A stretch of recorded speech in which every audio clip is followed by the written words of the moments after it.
नाम है ग्लोरी। आज की स्टूडियो आप लोगों को बताने वाले हैं R S. Agarwal math class 6 chapter number 17 exercise 17A का क्वेश्चन नंबर 7, जिसमें आप give reasons for the following. अब यहाँ पे आपको क्या कह रहा है कि इसमें आपको रीजन बताना है, ठीक है, जो भी आपको दिया हुआ है उसका। तो देखिए, a square can be thought of as a special rectangle, यानी कि एक स्क्वायर एक स्पेशल रेक्टेंगल कैसे बन सकता है, कैसे एक स्क्वायर को एक स्पेशल रेक्टेंगल के रूप में सोचा जा सकता है, तो उसका हमें रीजन बताना है।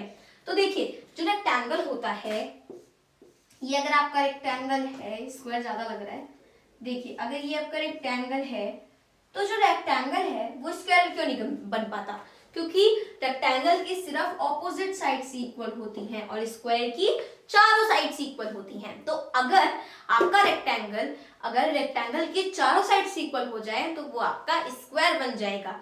इसी वजह से स्क्वायर को एक स्पेशल रेक्टेंगल के रूप में हम सोच सकते हैं। तो यहाँ पर होगा a rectangle with all equal sides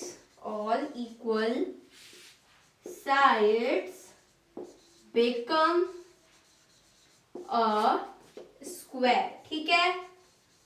इसलिए एक स्क्वायर को एक स्पेशल रेक्टेंगल के बारे में सोचा जा सकता है। अब देखिए, हमें ये नहीं बताना है कि हमारा स्क्वायर रेक्टेंगल कैसे बनेगा, क्या होगा, हमें रीजन बताना है, ठीक है। आगे देखते हैं सेकेंड वाले का।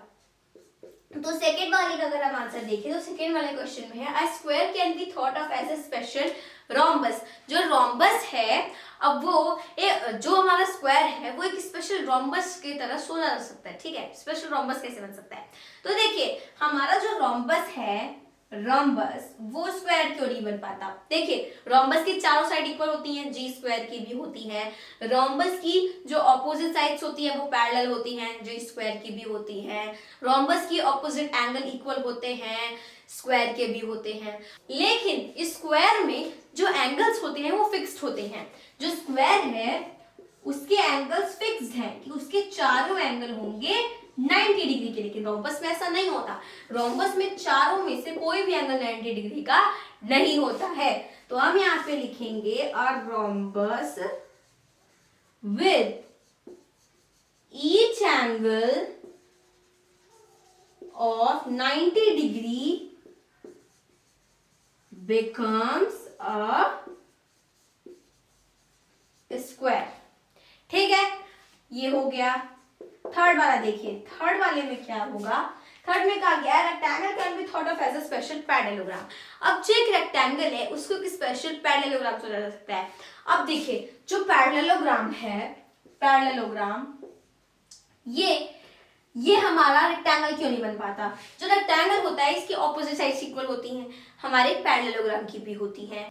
पैरेललोग्राम के जो ऑपोजिट एंगल होते हैं वो भी इक्वल होते हैं, जी हमारे रेक्टेंगल के भी ऑपोजिट एंगल इक्वल होते हैं। साथ ही साथ पैरेललोग्राम के जो डायगोनल्स होते हैं वो बाइसेक्टर होते हैं, रेक्टेंगल के भी डायगोनल्स बाइसेक्टर होते हैं। लेकिन यहाँ पे वही प्रॉब्लम फंस जाएगी जो यहाँ पर फंसी है। देखिए, जो आपका रेक्टेंगल होता है इसके चारों एंगल होते हैं भाई 90 डिग्री के, लेकिन पैरेललोग्राम में कोई भी एंगल 90 डिग्री का नहीं होता है। तो हम यहाँ पे वही चीज लिखेंगे, अ parallelogram with each angle of 90 degree becomes a rectangle. Okay, अब आते हैं हम अपने फोर्थ वाले पे। तो फोर्थ वाले का रीजन क्या है, क्वेश्चन पहले पढ़ते हैं। A square is also a parallelogram. अब जो स्क्वायर है वो भी क्या है, एक पैरेललोग्राम है। स्क्वायर हमारा एक पैरेललोग्राम क्यों है भाई, देखते हैं। पैरेललोग्राम की जो प्रॉपर्टी होती है उसमें क्या होती है, पैरेललोग्राम की भाई तीन ही प्रॉपर्टी होती है, opposite sides equal and parallel, opposite angles equal, diagonals are bisector. तो जो स्क्वायर है वो पैरेललोग्राम की इस तीनों प्रॉपर्टी को फॉलो करता है। स्क्वायर की ऑपोजिट साइड्स इक्वल भी होती है, पैरेलल भी होती हैं, ऑपोजिट एंगल्स भी इक्वल होते हैं, और साथ ही साथ हमारा डायगोनल भी क्या होता है, बाइसेक्टर होता है। तो हम यहाँ पे क्या करेंगे, यहाँ पे लिखेंगे हम a square has equal sides, यहाँ पे हम लिखेंगे इक्वल एंड पैरेलल साइड्स, ठीक है। इक्वल भी होती है, पैरेलल भी होती हैं, equal and parallel sides and यहाँ पे क्या हो जाएगा and opposite angles are also equal, so it becomes a parallelogram. ठीक है, तो इस तरीके से क्वेश्चन हमसे होता है सॉल्व। मिलते हैं अपने अगले वीडियो में, तब तक के लिए सभी दोस्तों को मेरी तरफ से जय हिंद, जय भारत।